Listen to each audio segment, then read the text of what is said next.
ആകെ കിട്ടുന്ന 2 ദിവസമുള്ള ഓഫ്. ആ ഓഫിന് വീട്ടിനകത്ത് കയറി ഇരിക്കുക എന്ന് പറയുന്നത് എന്നെ കൊണ്ട് പറ്റുന്ന കാര്യമല്ല. അതുകൊണ്ട് നമ്മളൊരു ബാഗും എടുത്ത് ഒരു കുപ്പി വെള്ളം അതിനകത്ത് ആക്കിയിട്ട് നമ്മൾ വീട്ടിൽ നിന്ന് ഇറങ്ങി ഒരാഹാരം പോലും കഴിച്ചിട്ടില്ല. നേരെ ഹോട്ടലിൽ ചെന്ന് പനീർ ബിരിയാണി പറഞ്ഞു. അപ്പോൾ അത് ഈവനിങ്ങിൽ മാത്രമേ ഉള്ളൂ. ശരിയുള്ള തൈര് സാധനം വെച്ച് അഡ്ജസ്റ്റ് ചെയ്തു. മെട്രോ വന്ന റൂട്ട് എന്തായാലും പോയാൽ മതി, വേറെ എങ്ങോട്ടും പോകണമെന്ന് തീരുമാനിച്ചിട്ട് അരുമ്പാക്കം മെട്രോയിൽ പോയി. അവിടെ നേരെ ആലന്തൂരിൽ എന്നിറങ്ങി.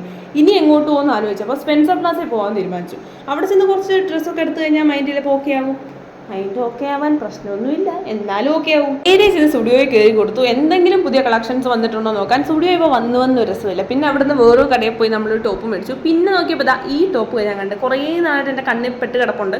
ഇതും അങ്ങ് മേടിച്ചു. പിന്നെ അവിടുന്ന് പോയി കുറേ ഷോർട്ട് കുർത്തീസും കാര്യങ്ങളൊക്കെ മേടിച്ച് കുറേ ഷോപ്പ് ചെയ്ത് കഴിയുമ്പോൾ ഭയങ്കര ആശ്വാസം മനസ്സിന് കിട്ടും. എന്തെന്നില്ലാത്തൊരു സന്തോഷം കിട്ടും. അവിടെ നിന്ന് ഇറങ്ങിയപ്പോൾ ഇത്രയും ക്ലിപ്പെല്ലാം കൂടി ഒരുമിച്ച് അതിനകത്ത് ഞാൻ ഈ ക്ലിപ്പ് കണ്ടുപിടിച്ചെടുത്ത് അതും മേടിച്ചു. പിന്നെ ഞാൻ എൻ്റെ പ്ലാനൊന്ന് ചെറുതായിട്ടൊന്ന് മാറ്റി പിടിച്ചു. അവിടെ നേരെ നടന്ന് നമ്മൾ മെട്രോ സ്റ്റേഷനിലോട്ട് എത്തി. എൻ്റെ കയ്യിൽ നിന്ന് ഒരു ചോക്ലേറ്റ് ഉണ്ടായിരുന്നു. ആ ചോക്ലേറ്റും കഴിച്ച് നേരെ നമ്മൾ നമ്മുടെ വീട്ടിലേക്ക് പോവാണ്. പോകുന്ന വഴിക്ക് വൈകിട്ടത്തെ ഉള്ളൊരു ഫുഡ് മേടിച്ച് റോസ് മിൽക്കും കുടിച്ച് സന്തോഷത്തോടെ ഇന്നത്തെ ദിവസം എൻഡ് ചെയ്തു.